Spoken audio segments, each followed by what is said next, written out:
All right.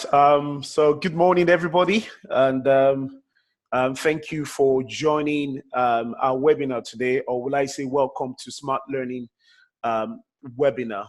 Thank you so much for taking time on a Saturday to be with us and to be on this platform. Thank you. We appreciate it. Wherever you have joined from today, whether here in the UK, or maybe from Africa, some place in some part of Africa. Again, thank you. I hope that you would enjoy this webinar and you would learn from it. All right. So today, the topic that we're going to be considering is operational responses to the EU GDPR, EU GDPR, which is the General Data Protection Regulation. All right. Before I go into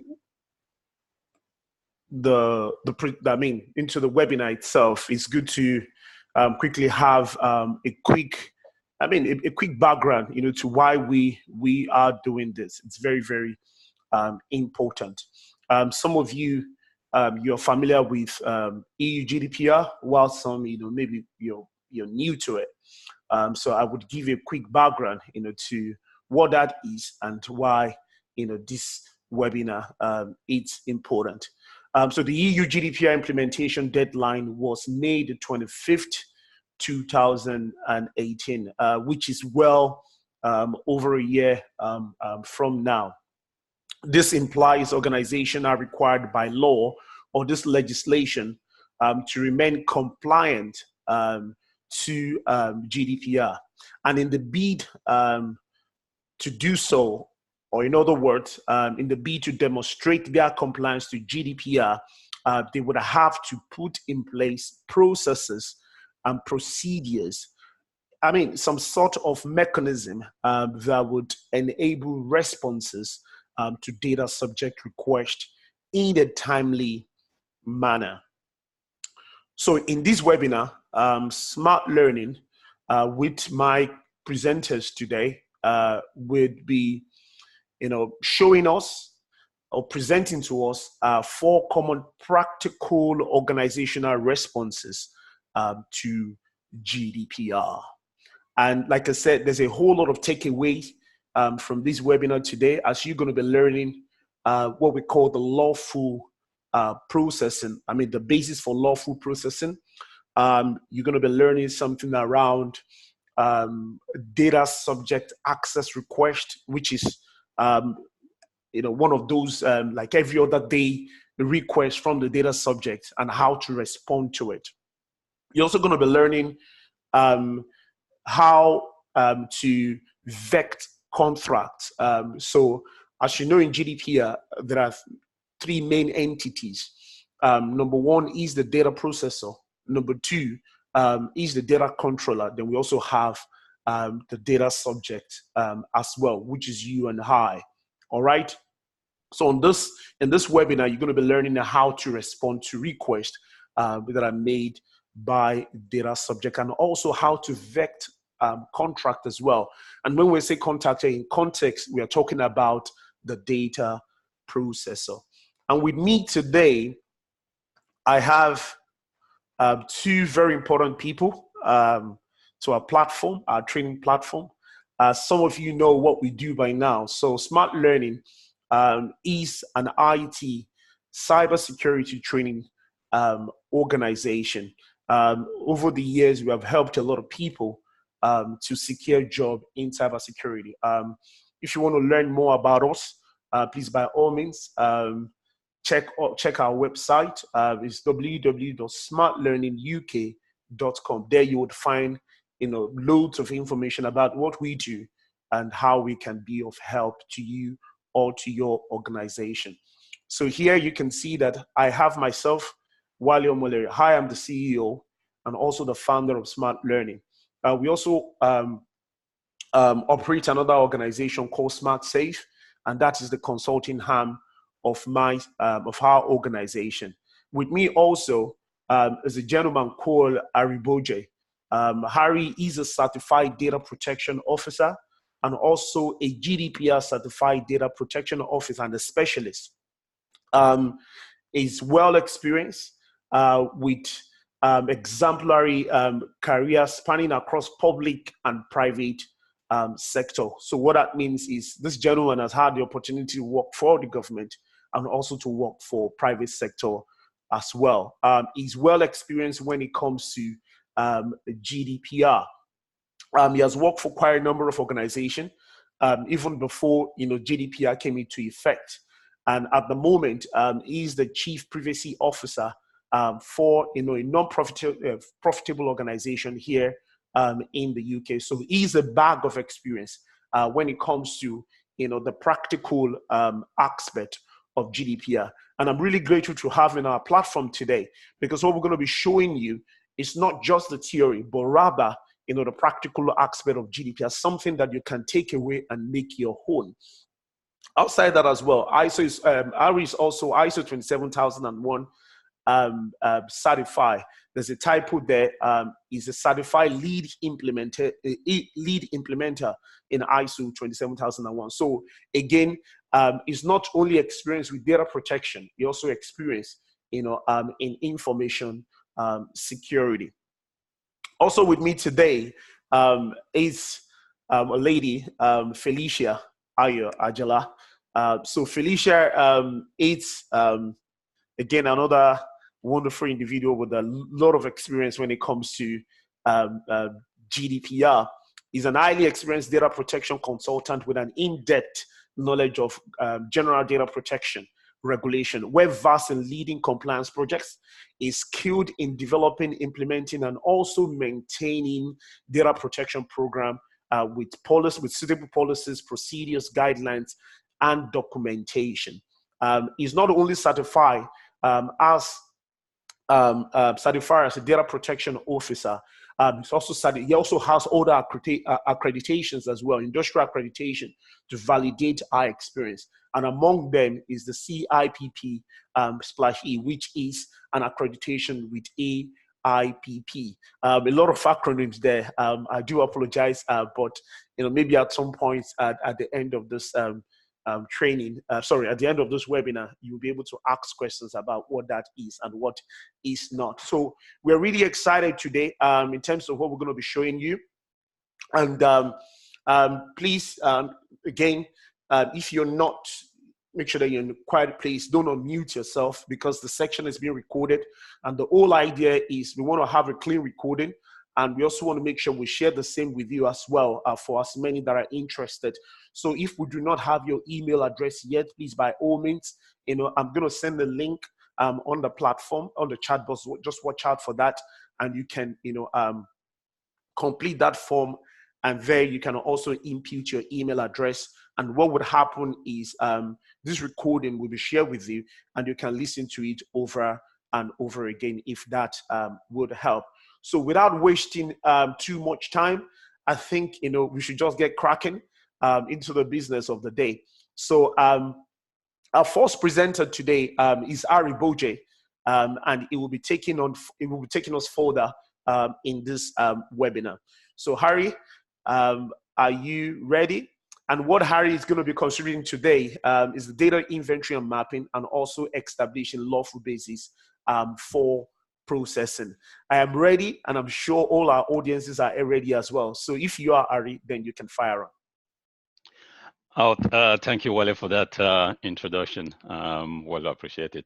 And thank you all guys for taking your time to join this webinar.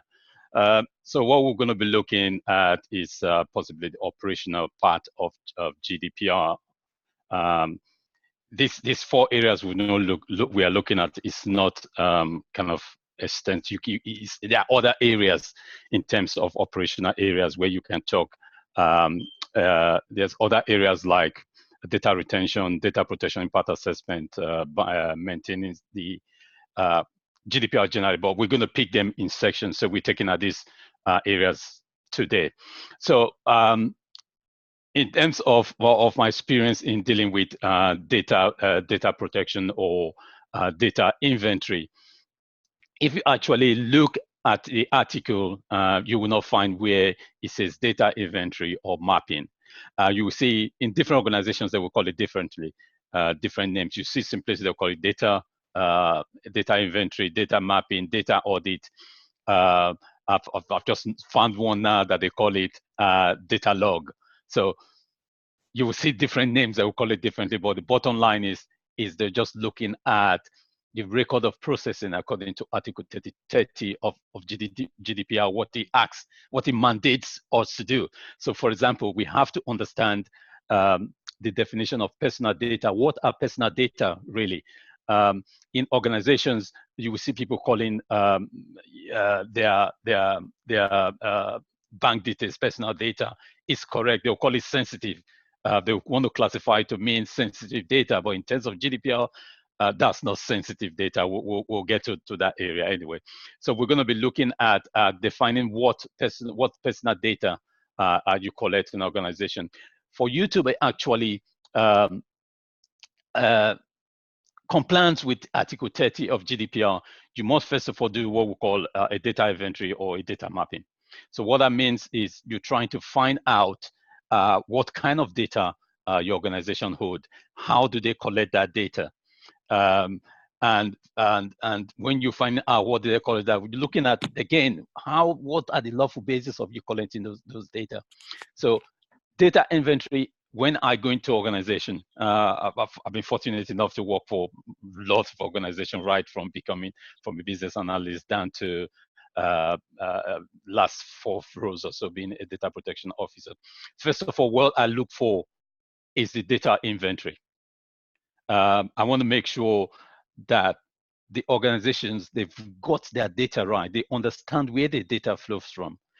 Because if you don't know where your data flows from, if you don't understand what kind of data you collect, then you will not be able to protect. You will not be able to protect them to start with. Okay. In terms of your data inventory, that is where you actually decide how long you're going to keep those data for. Because if you're collecting data, you should have, according to GDPR, you should have a time limit for it. So you should not keep it for more than necessary. So your data inventory will help you to identify that. Okay. So once you've determined that retention period, what kind of format you want to keep it on, that's where what actually your data inventory is. Okay. It depends again on who you ask. Like I've said before, they will call it differently. Like again, some organizations will use their information asset register as a data inventory. So what is inside that information asset register is the same thing as what is on the data inventory, like the departments, who is the asset owner, or who is the product owner, who is the business unit, what kind of data do you collect, what kind of categories of data, special categories of data, how long you keep it for, where you transfer it to, what lawful basis do you actually use to transfer it outside of the EU, and then you look at other things like you can use tools to do that as well. Well, we can move on to the next slide as well, please.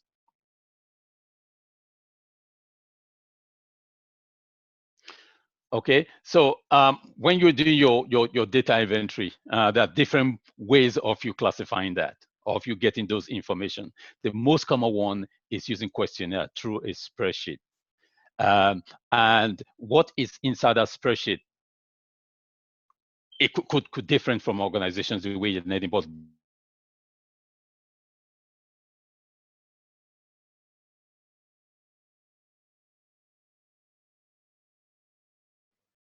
Are you there, Harry? you can use that so that can help you to identify. Harry, yeah. you kind of we couldn't hear you for a split of seconds. So really? Yeah. Okay. So I'll just take it again. So what I'm saying is that the tools of you and methods of you using your data inventory to get information about your organization is questionnaire. First of all, is the most common one you use. questionnaire based on spreadsheet. You're going to have them on spreadsheet. There are going to be a series of questions that you will be sending to each of the business unit for the business unit to complete. And once they've completed those questionnaire, you now as the data protection officer or the data protection lead, or who is responsible for that or that process, will now review it to see if those information are correct. Like I've said, you could use simple a spreadsheet. You could use software if your organization has that budget for it, like most famous one that people use or most popular one is OneTrust. You have Cyteros. Organizations can have inbuilt data inventory tool for them to be able to gather the information. It is the same process. It's just that you use it differently. So what exactly would you actually have on that question? I think I've mentioned a few of them. You have the name, the contact details of the organization, the purpose of your processing, which is key. And then you'll be describing what kind of categories of data you have.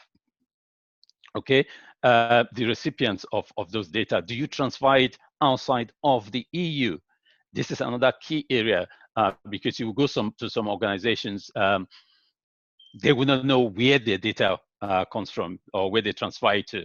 But they don't realize that once your server, if your organization is, for example, in the UK, and you're having a server outside of the EU, say maybe in America, for example, you have to find some safeguard in place to transfer those data. It's still transfer. But if you have what we call binding corporate rules, then that covers it. It's like it says it as one organization. So transfer of data doesn't necessarily mean you have to see it moving all over. So it could be from server to server. It could be from applications to applications. It's also classified as transfer of data. Okay, on your inventory, you have how long you're going to keep that data for, because GDPR says you should not keep your data longer than necessary. That's also around the purpose of limitation as well. So you only use your data for what you say. For example, you collected the data to say, I'm collecting your data for, say, I want to use it for, let me take our webinar, for example. What we collect from the data is to use it, the purpose is to use it for our platform, our training purposes, our webinar. So if we need to send other webinar, we can send you applications in regard to that webinar. But if we're going outside to say we want to use that information to market something, like maybe we decide to say we want to start selling luxurious cars, for example. If we're marketing that to you, that becomes outside the scope of what we collect your data for. So that becomes a kind of a breach. So that's why we should know how long we keep it for and what we're using it for. We should have organizational technical measures in place. So you have different organization technical measures in place that you have throughout your organization. You could one of the technical measures could be encryption, it could be how you use firewall to protect those data around your server.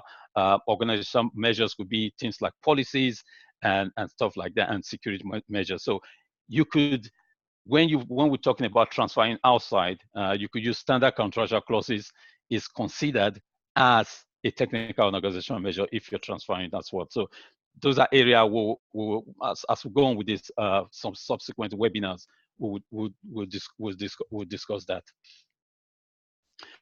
Okay, so I've talked about mechanism, how you transfer data, your categories of data. So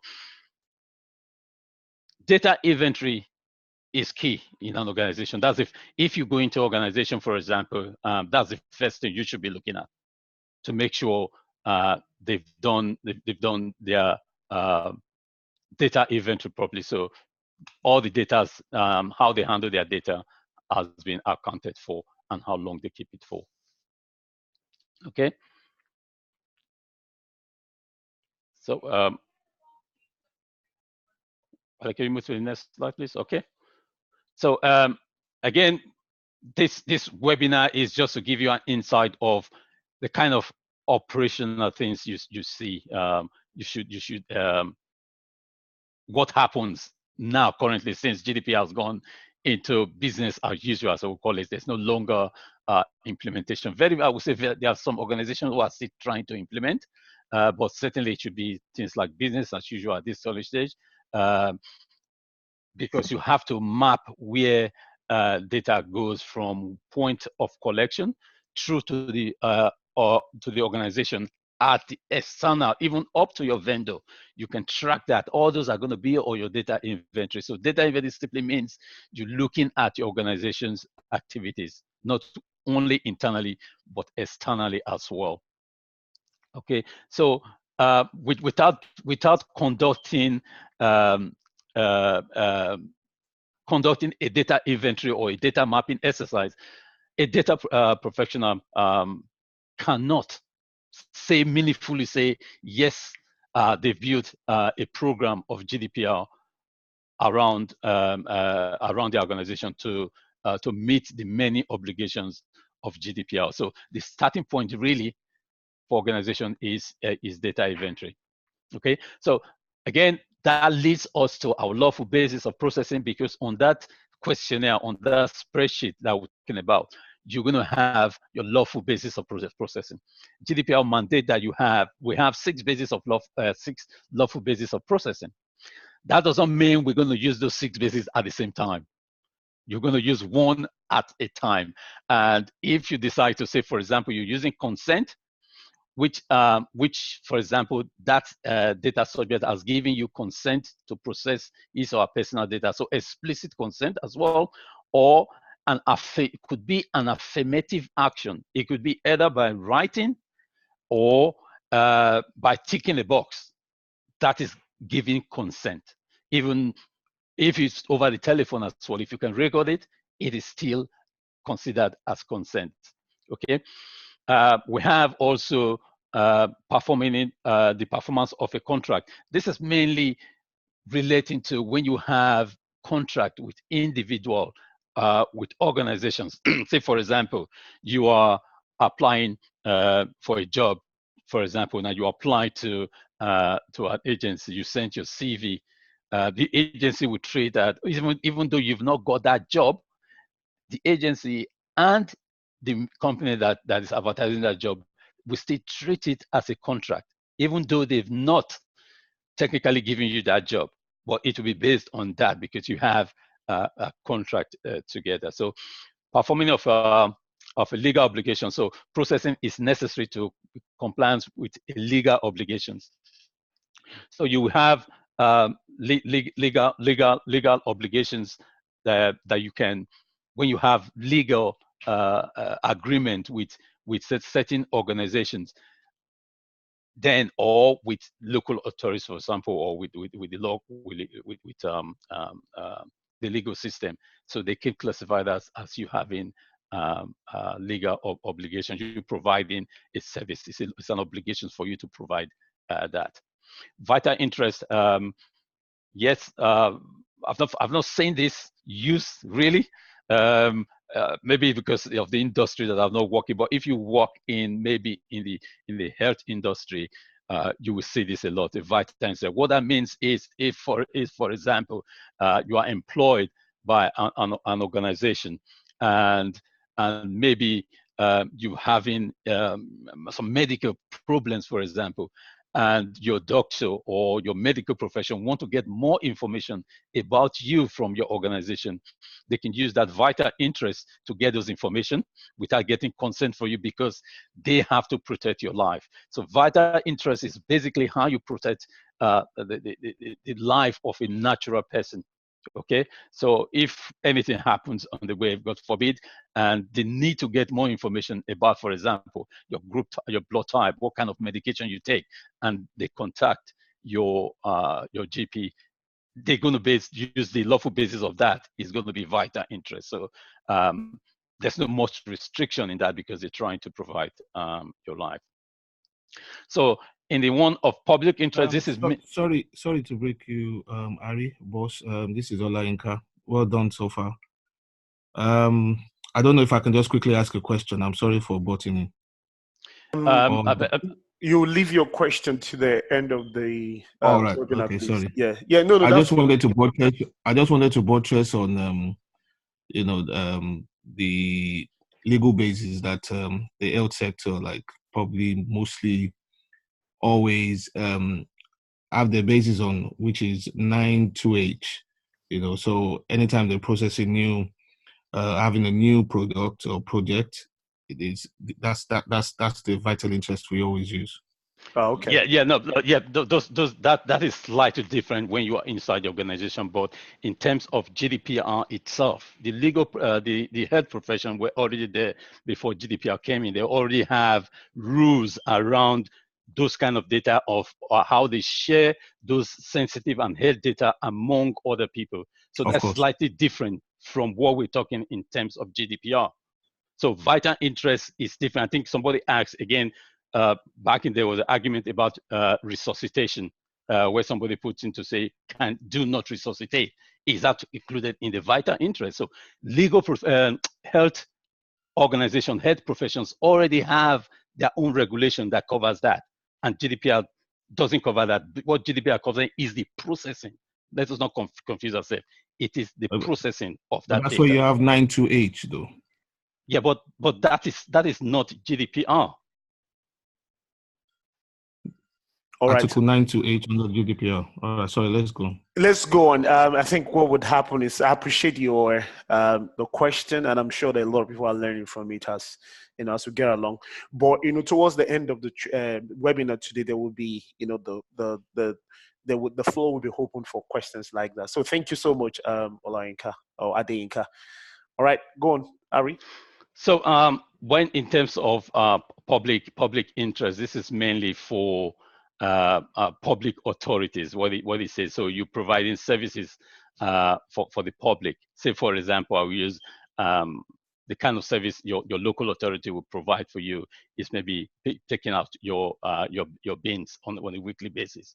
They're not going to come to you to get your consent to take that. It is for the public interest for them to take those things out to get every area as clean as possible. Okay, legitimate interest is the most common lawful basis of processing.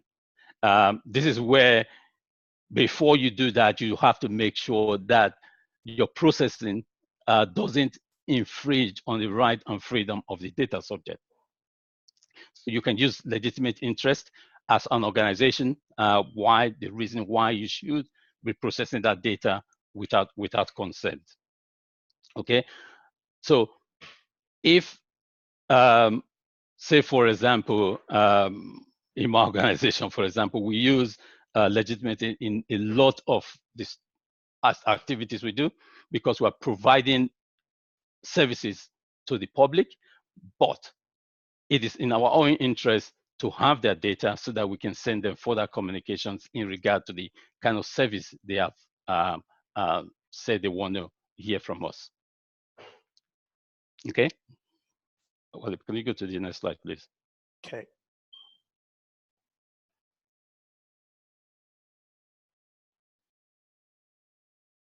Okay, so processing activities for, when we talk of lawful basis of processing, you are processing activities for one specific purpose cannot be based on multiple lawful bases. So just what I just said earlier on. You cannot base your lawful basis on multiple lawful basis. So you cannot say you want to use consent now and then 6 months down the line you say you want to change it to legitimate interest. Yes, you can technically do it, but you still have to get an approval. You have to seek consultation with the supervisory authority to be able to change that lawful basis of processing. And it's going to be much more difficult for you to convince them to say, this is why I'm using it, but that is the open that you can visit that. Okay. So you must furnish your or rather inform your data subject what kind of legal basis are you using to process the data, especially when it involve special categories of data, of personal data. And like I've mentioned earlier on before, people would think that their lawful basis of processing.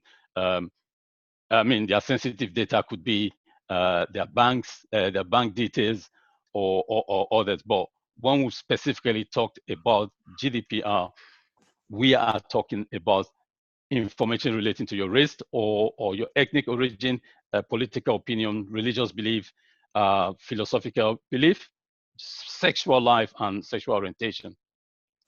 Even as far as your trade union also is classified as sensitive data. So before you process this kind of data, there must be an explicit consent for you to process those data. Or also maybe if you want to use vital interest can come in here as well in terms of if the person is at risk, if his life is at risk. So you can use that. So in organization, you will most certainly have a lawful basis of processing before you continue with processing any data across your organization. Organizations will be different from one to another in terms of how they process those data. But the bottom line is you must have a lawful basis of processing data. This is a large topic. If we can take 2 hours to discuss this, but just based on, because of our time on this webinar, this is just want to tell you that you should have a lawful basis of processing. Okay. Well, I think that's all for the 2 topics. So you can get more information from this website. You get more information there in regard to this presentation that I've just given. All righty.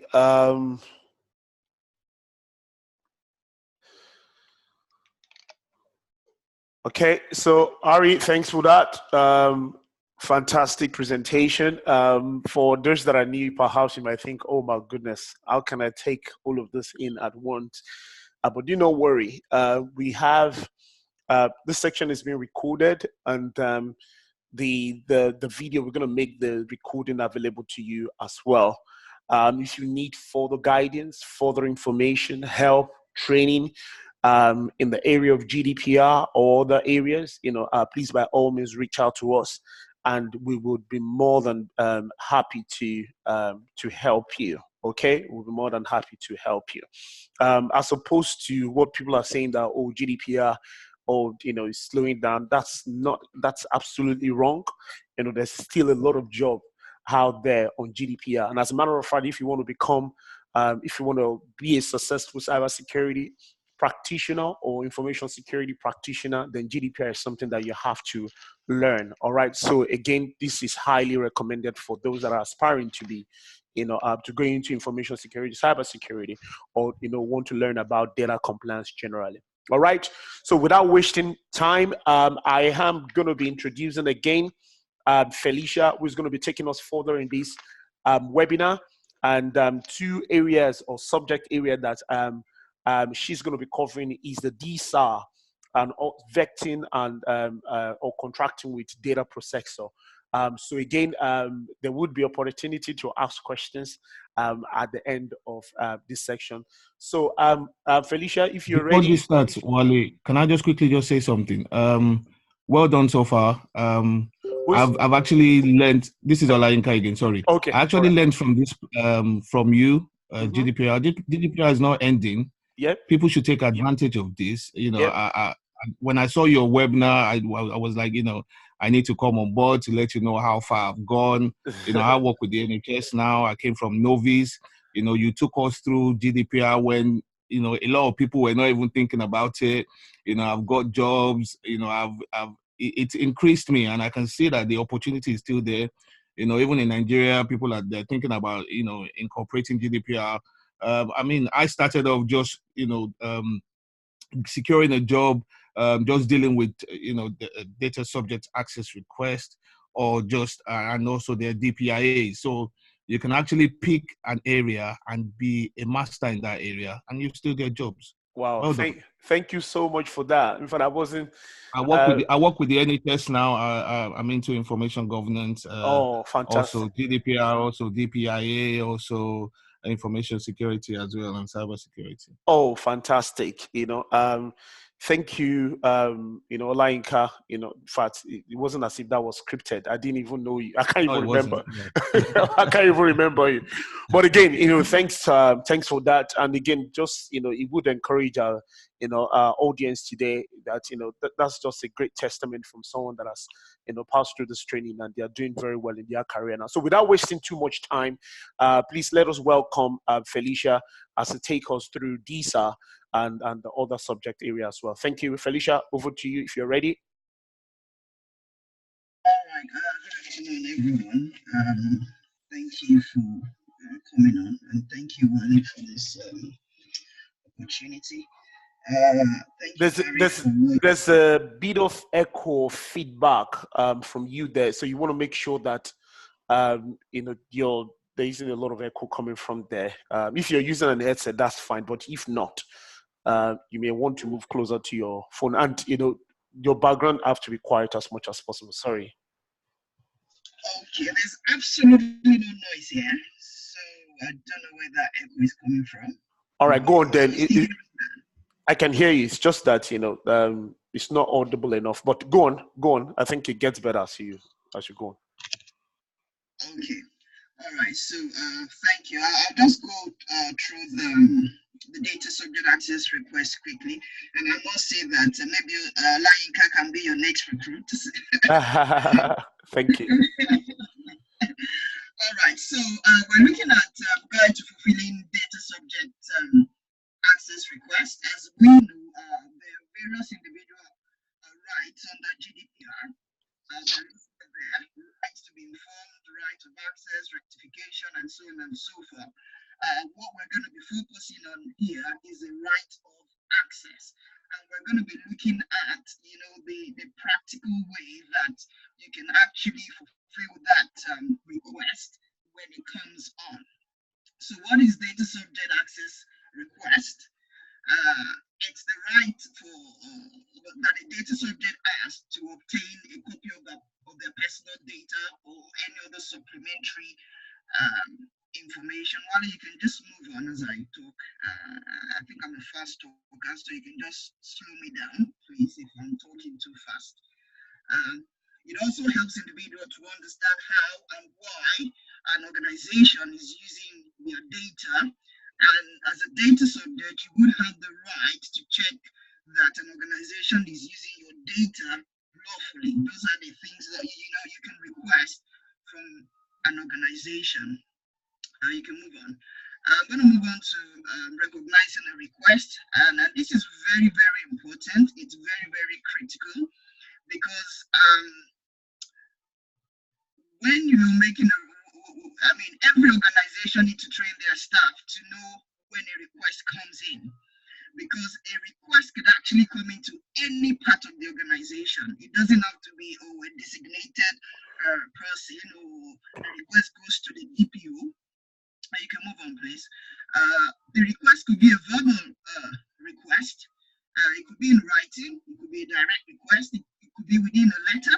It could be, just a phone call. It could be within a conversation. And like I said, it could be made to any part of the business, including the social media. So you, as an organization, you must know and have a way of monitoring all your social media outfits and recognizing when a request comes in. And it's very important that you train every member of your staff, not just the people involved in data protection, everyone, to understand when a request comes in, what they need to do. So you must have processes and procedures in place. The other question that arises is, do we need a standard form for request? I always say yes and no. And this is because I'll say yes because it's easier both for you and the person making the request to recognize the subject access request, and for the individual to include all the details that they might need to look at that information that you want. So recital 59 actually encourages this. And I'll say no because even if they don't complete a standard form, you still have to fulfill that request. So we must have that understanding. The next thing you need to know is validating the identity of the person making the request. Now, for some organization, it's going to be easy for them to validate the identity of the person making the request. For example, in housing, you have various coordinators that have direct access to the data subject, but in most organizations, it is not like that. So you have to validate the identity of the data subject. You don't want to fall foul of GDPR by giving out the information, to someone that's not entitled to have that information. And I've actually had stories of how people try to get information of other people and how organizations have actually fallen into that trap of giving out such information. So it's very essential for you to validate the identity of the person making that request. Recital 64 says you must use all reasonable measures to verify the identity of that person. What is the response time? As you know that it's changed slightly. Once you get that request in, the day you receive that request, that's when the clock starts ticking. So for example, if you receive a subject access request on 1st of October, your response time should be ideally 1st of November. If it falls on a weekend, then you have till the next working day to complete the request. If, for example, you have a corresponding date that does not exist, for example, it's not 31st, it ends 31st of March, and it starts on 31st of March, but you don't have 31st of April, then that request must be fulfilled by the 30th of April. However, if you need to validate the data subject, you need ID document. The time limit begins once you've received that identification. However, you must inform, the data subject. Once that request comes in, you must inform them immediately that you need identification. And what I always advise people is that while you're waiting for that identification, just keep compiling your documents. Don't say, well, I'm just going to wait until they bring in all the identification before I start collating that information. No, you just continue with collating that information. You can request for an extension. You can extend up to 2 months in certain situations. If the request is a complex request and you need more time, then you can request a further 2 months. But that 2 months request, you must request for it within the 1 month of you receiving that request. Now, in compiling the information, it can be time consuming, especially depending on the industry that you work for. You can move on, man.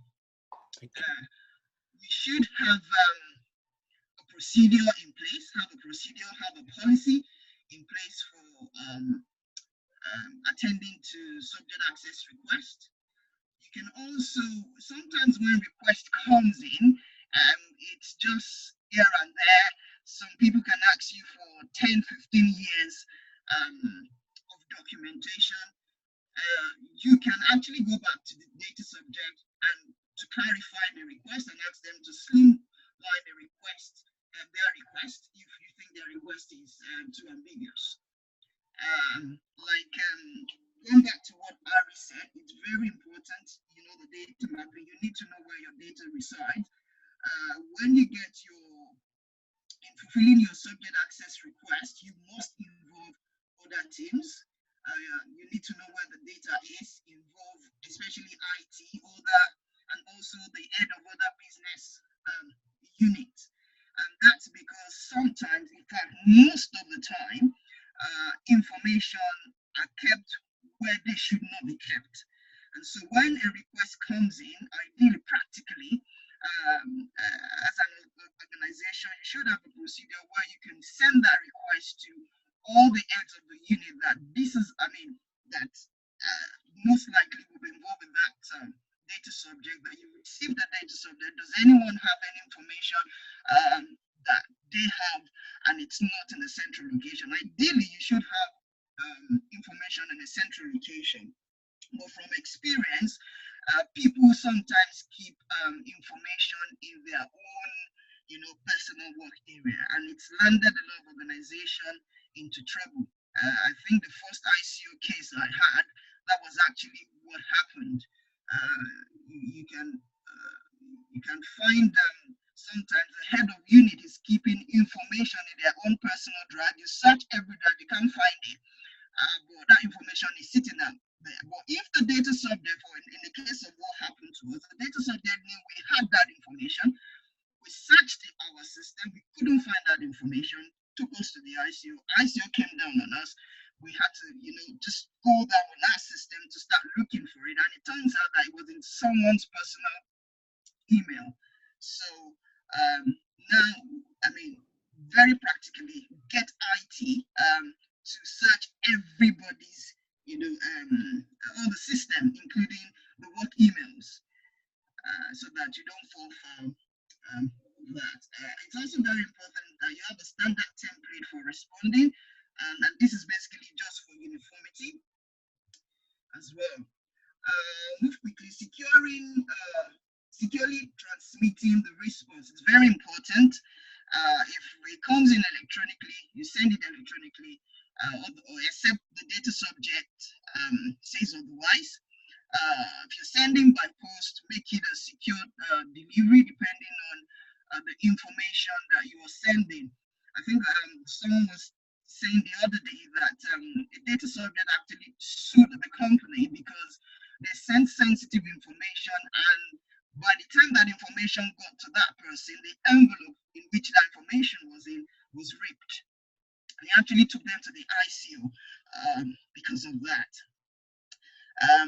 Also, it might be easier for you, depending on the industry, Recital 63, you can have a self-service portal where you keep those information, and that will reduce, a lot of requests that comes in, because people that can then log on to the system and just get the information that they require. Useful tips, like I said before, have a procedure.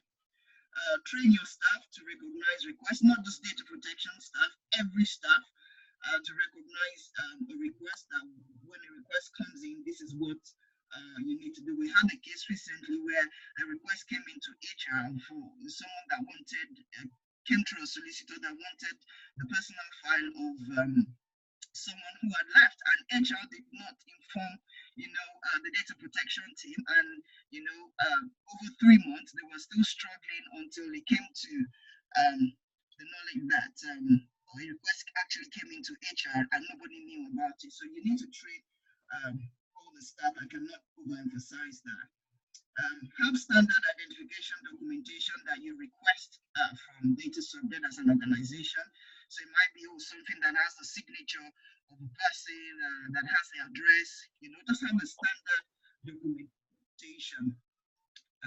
You can clarify, narrow down requests, as I said before. If you've got coded messages in the information you're sending it is your responsibility to interpret it. So if, for example, you write T instead of training, then you need to explain when you are, fulfilling that request, what T stands for. Also, when it comes to third-party information, you should be able to redact third-party information. For some organization, if it's a work email, they don't redact that. For some organization, they still redact the work email. And if it's an outsider, they redact that person's information.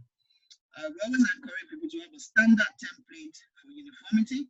Have a register for all DSARs, very important. When your DSARs come in, log them in, have a register. It's good to have tools that can log and calculate the response time, and that could also feed into your KPIs. Quickly, a DSAR checklist for any organization, you should be able to tick all the stuff on there. If you can move to the next slide, please. You should be able to tick all those stuff on the checklist that I know that's. Hi, Felicia. Could you move? if you're speaking from your computer, could you be closer because you'll be far away? Okay, can you hear me now? Better? Far better. Yeah, better now. Okay. All right. So you should be able to tick all those checklists there when you're preparing for subject access request and when you're complying with subject access request. Thank you. So that brings us to the end of DSARs, and I will move on quickly to risk assessment. Like we said earlier, this is just a top overview, just operational, what you can do, when, for example, DSAR comes in or when you're risk assessing a processor. Okay, so risk assessment basically is just you doing your due diligence when you're getting a processor. Now, the GDPR draws a distinction between a controller and a processor in order to recognize that not all organizations involved in the processing of personal data have the same degree of responsibility. Who is a controller? A controller, most importantly, is a person that determines the purpose and means of processing of the personal data. Examples, could be self-employed professionals, e.g. a barrister, a company or a legal entity, those that are under statutory obligation to process personal data, for example, an accountant, because they can determine, if, for example, if there's fraud, they won't come to you and say, oh, can I report this fraud to another organization? They would make that decision themselves. Who is a processor? A processor basically is any, an organization or natural or legal person that actually processes personal data on behalf of the controller. Okay, so processor acts on behalf of the controller, is actually under the authority of the controller and actually serves the controller's interests. It processes data only in line with the controller's instruction. You can move on to the next slide, please. Unless it is required to do so, otherwise by law. So, but the moment a processor starts determining the purpose of and the means of processing, they automatically become a controller. Now, a controller is responsible for ensuring their processing, including any processing carried out by a processor on their behalf, complies with GDPR. So, in choosing an appropriate processor, controllers can only use a processor that provides sufficient guarantees that they would implement appropriate technical and organizational measures to ensure that processing meets GDPR requirement, Article 28.1. And the implication of this is that controllers are responsible for assessing that their processor is competent to process the personal data in line with GDPR requirement. You can move on, please. So the assessment should take into account the nature of the processing and the risk to the data subject, hence the due diligence. When does an organization conduct due diligence? When at the stage where you're considering a processor to choose, the contracting stage. Now, I've been an organization that says, all right, we really need to get this deal done. We don't have time for due diligence, and I'm talking about real life situation. And this is actually coming, from the, the boss. They say, look, I haven't got time. I need to close this deal. I don't think this organization has time to do this due diligence. And now you would always have that.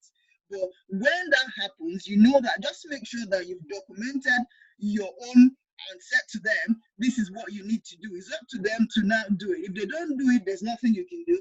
But you, as a GDPR consultant or as a data protection consultant, just make sure that you've documented that you did request that they should do a due diligence. It's not up to them whether they want to do it or they don't want to do it.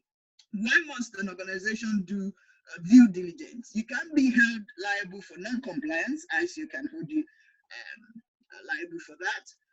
As you can enforce penalties on controllers for lack of proper vetting. You could actually, pay fines for that if you don't vet your processors appropriately. And when you're vetting them, you need to document everything just in case anything goes wrong. Because if you can prove to ICO that we did all that we needed to do, then obviously you might get lesser fines if anything goes wrong. You can move on to this next slide, please. And also, why must you do your due diligence? Controllers bear the brunt of regulatory burden.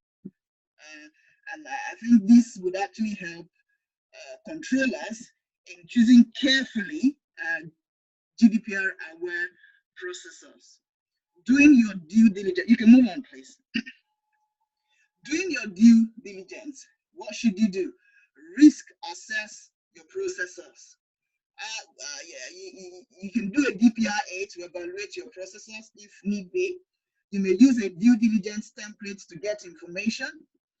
You should have a processor contract, as well, once you've gone through all your due diligence. For some organization, it's very critical as part of their contracting in order to get, processor.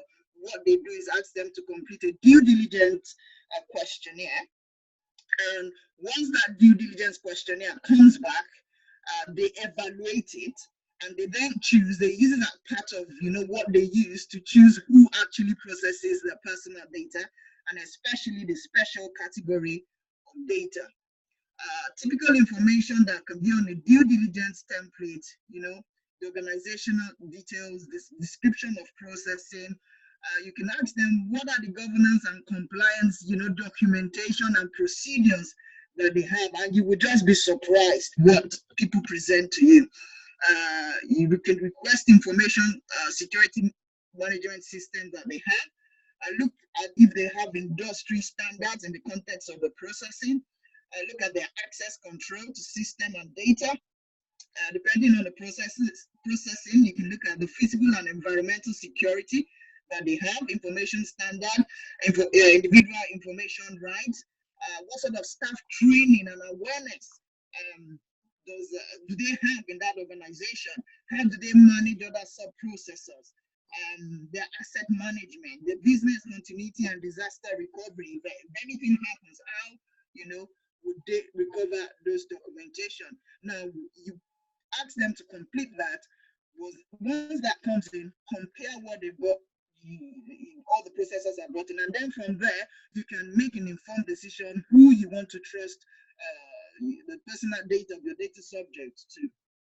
Okay, documentations.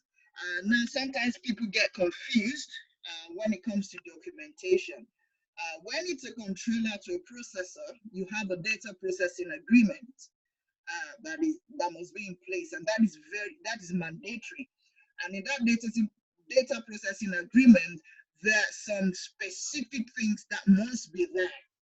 And you must ensure that in that contract, all those are specified. For example, how do they treat data subject rights, the sort of sub-processors engagement, subject matter and the duration of the processing, the nature and purpose of processing, the types of personal data, categories of personal data, and you need to specify controllers' obligations and rights, infringement of the regulation, and every information that any data they're going to process on your behalf must be on a written instruction. Everything must be specified in that contract. I think I'll just stop there. All right then. Super duper. Thank you, Felicia. That was spot on. And again, thank you, Ari, for kicking this off. Thank you, and I'm sure that our audience they've learned from both of you. So in the next few minutes, what I am going to do is I would open the floor, and what that means is, Olayinka, you can ask all your questions, and if you're here as well, if you have any questions, please, by all means, please, can everyone mute them? By all means, ask your questions. We'll be more than happy to take those questions. I'm going to be going through the chat box now. If you don't want to talk and you just want to put if you don't want to speak, and you just want to put your questions into the chat box, then I can read them and we can answer those questions as much as we can. Just for your information as well, Ari, please, Ari, if you can copy the link for our reg form, our registration form, if you can put it back in the chat box, so that those that haven't registered yet, they can register. That would be great. So if you want to receive the recording of this section, then we need email to be able to share that with you. All right. So if you be kind to put that email there, and we will share, the information that we have with you. Just also to let you know that I mentioned earlier, we are a training organization. We specialize in IT and cybersecurity. So if you have any need in that area, please, by all means, ask. We could also share with you our website. Our website is give me a sec. Our website is www.smart. Some of you must have been on our website. Chances are you may have seen what we do. Our website is there, www.smartlearninguk.com. I'm going to also share the website with you in a few minutes where you can see it.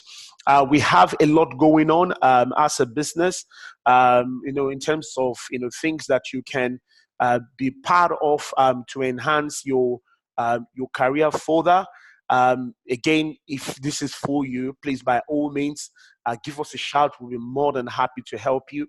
If you want to become a business intelligent analyst in the area of data visualization, some of you must have heard about big data. If that is you and you need help in this area, by all means, give us a shout. We are having a live training between the 18th and the 27th of November. The weekend there is excluded, and is a 10 days training, 8 to 10 days training with practical hands-on. What you can learn about data visualization. It is, those things that, that skills that you need to have. So if cybersecurity is not a thing for you, or you feel that maybe it's too technical, you're not ready, then maybe, who knows, data visualization might be for you. There is, you can't go wrong with this course. We can't go wrong with the skills, because it is the future. Like they say, data is the new oil, and every organization, they are dying looking for people like you that would help them to gain some intelligence or insight into the data that gather from their customers, so that they can create services on the back of it. So again, check us out. That is the link there if you need more information in terms of what this is all about. If you need more information in terms of what it is all about, you could click on the link. Again, if we have your info, if we have your information, we could check that. We could so again, if we have your information, we could share this with you as well. So this is our website. All the information in terms of IoT and data visualization using Tableau. You could get all of that with you. That is our trainer, Michael Lakujo. Michael is a data science and IoT consultant with over 12 years of experience. So if you register for this, you're in for a good time with us, I must say. So we're so much looking forward for this course as well. If you want to learn more, if you have friends and family that you think data visualization would help them, please, by all means, give us a shout. All right. So without wasting too much time, again, any question, let us know. I am going to, Ari, did you get a chance to put the link there? Ari, did you get a chance to put the link there? Okay. If not, let's look at some of what we have in terms of if there are any questions from anybody. Hi, Wale. This is Olayinka again. Thanks for the opportunity. All right. Then again, people might think this is scripted again, but I need to. No, go for it. Yeah. It's not by chance that anyone's gone here. I'm sure sometime 2017, I was in this position, where I was a novice. I didn't know anything, but I knew that I was tired of where I was, and I needed to move up. I was learning as a BA then. I was, making sure I understood, from start to finish what a business analyst has to do. Then your training came up, via where, I did my training. And the thing I must say to people is you need to be ready to let go of so many things. I mean, I chose the fact that although the cost was high, and I don't know what you're offering or what you haven't said that, but people will look at the fact that, oh my God, this is so much, but the best investment you can ever make is to yourself. Yeah. I took that consultation then and I paid that much. I know that within a year I've made more than I invested, which is no lie. I report directly to board of directors within the NHS, and it's so surreal that I went from ground zero to 100, from investing in yourself and, being able to train people, being able to in my capacity, within my remit, to train the organization, to tell them that, look, what we need to do to be compliant. This is what we need to do to safeguard against our data, our assets. And seeing the likes of you, the likes of my boss Harry, Olive, everyone giving back. And this is what we have to do. We have to give back because somebody gave to us. So don't think about the cost, so that the cost will not cost you. Thank you. The cost will not cost you. All right. Again, thank you for that, Olainka. And I, feel that someone may have been encouraged there. The IoT data visualization, the IoT fundamentals and data visualization. We splashed the price as a combo of a course, and we're offering it for £350. This is a 10-day course, 2.5 hours per each section. And if you work that house across 10 days, and you're going to be getting everything that I've just mentioned there. Not only the training, the practical aspect of it is also there as well. A lot that you can get from this. You can never go wrong. If you doubt it, just Google business intelligence analyst role, Google data visualization role, and that would just further validate what I am saying. So we splashed the price, so that, again, it's all about giving back to our community. I want to see my people succeed, especially people of color. I'm not a racist, but you know what I'm talking about. We need to be economically empowered, and that's exactly what we are all about. That's exactly what Smart Learning, my mentor, all the mentors, the speakers, those that are presented today. That's all we are all about, so that we don't want to be the only elephant in the room. We want to see other people lifted. Okay. And again, if you feel some of these things is for you, give us a shout and let us help you. We have so many courses, ladies and gentlemen. Our platform is growing every day. You can see the beginner course, you can see the intermediate is massive. We also have advanced courses as well that you can take, advantage of. We've got, certification and exam, if that is for you. If you want to watch any of our video, the webinar today is going to be ready, later on, not today, but sometimes in the week. We're going to put the webinar there and you're going to be able to listen to it. Come here. There's a lot of, we've got, it's part of the giving back.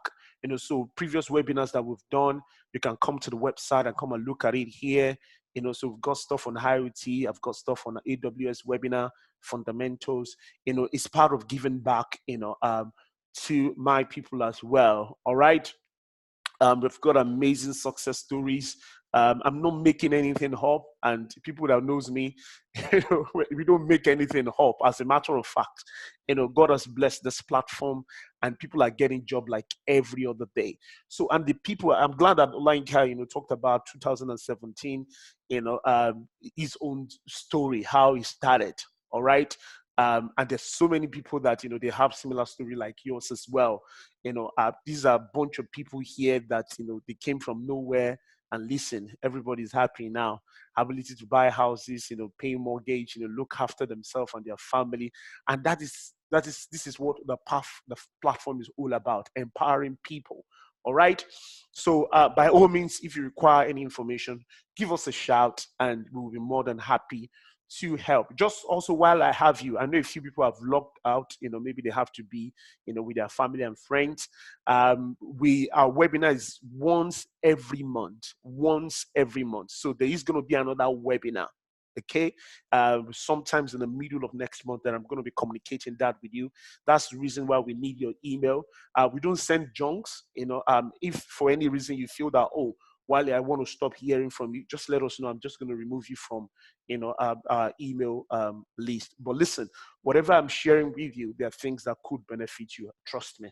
All right. So there's going to be another webinar sometimes next month in November.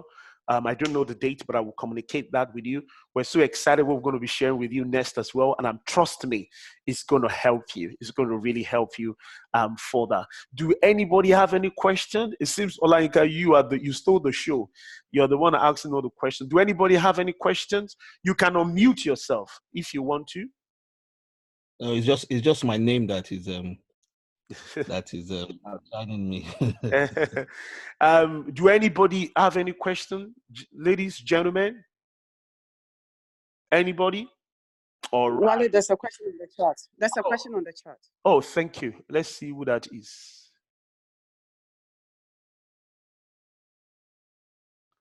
So it was great to share the type of roles people can get with this training. Okay. Yeah. So this is from Chi.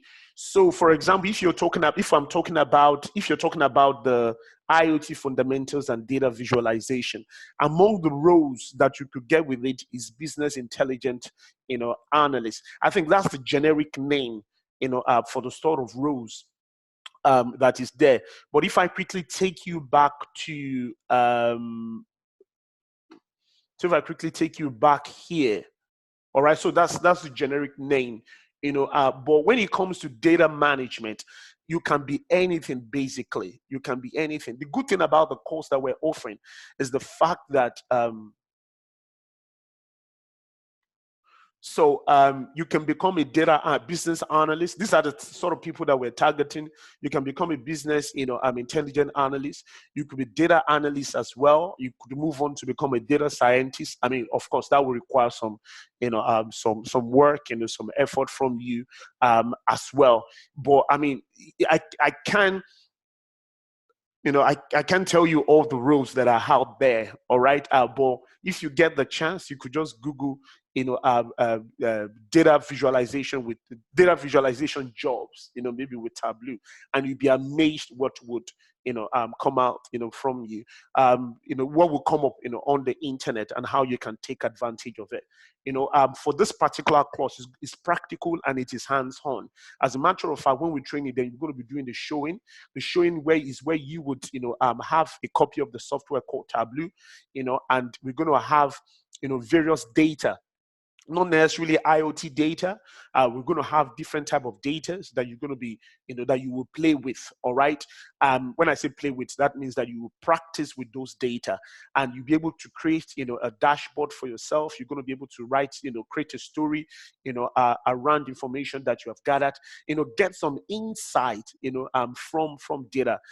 This you can't go wrong with this course. And again, is the future. Like they said, data is the new oil. So if you're looking to learn GDPR, then why not data visualization, as that would also help you as well. Again, I don't know if there are any other questions. It would be great to say good presentation at the, well, no, I can't hear you. Someone said no audio. There were audios. All right. Okay. So, gentlemen, ladies, thank you. Like we would have the recording, uploaded to our website. If we have your email, we will be able to share the same with you. And if you have any question, please, by all means, our telephone number is there, our website's there. Give us a shout, and we'll take it from there. Thank you. And I think there are two. I don't know. Someone says, is the training for beginner? Yes. All right. That training is for beginner. So if I quickly bring this back up to share with you here, and you can see clearly, we said here that no prior experience is required. We will start from the very basic, okay? No prior experience required. We will start you from very, very basic. We will literally hold your hands, you know. And let me quickly also tell you, this is, apart from the training, this is what you will get. You will get CV review, interview preps, mentoring, and on-the-job support. And on top of that, you would also get from us continuous learning. So our webinar is part of our continuous learning.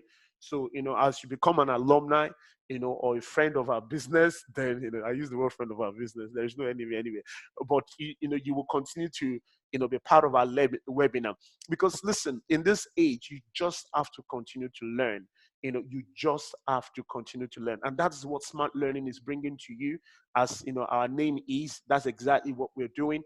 You know, we will not only, you know, train you, you get a practical aspect of it. You would have CV review. You will be mentored. For example, Harry, Felicia, you know, Yvonne Doku, quite a number of people, you know, on our platform, happy people, you know, that wants to help you, you know. So if that is you, just by all means, you have our telephone number again.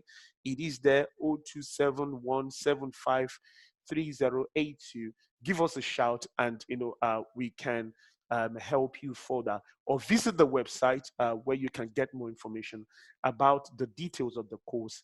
And again, if you have any information, require any further information, let us know, and we will be more than happy to help. Okay? Any question? And that is you. The person that asked the question was, hang on a minute, we'll see. I'm trying to get your name. If you're still there. Fumia, Fumia. All right. Yeah, give us a shout when you get the chance. Yeah, so you can give me a shout when you get the chance, and would help you to, you know, help you further. All right. So guys, thank you again, and yeah, enjoy the rest of the day. Enjoy your weekend. Enjoy Saturday. And watch this space for more information about our next webinar. And I would again see you online or speak to you soon. Bye for now. Bye.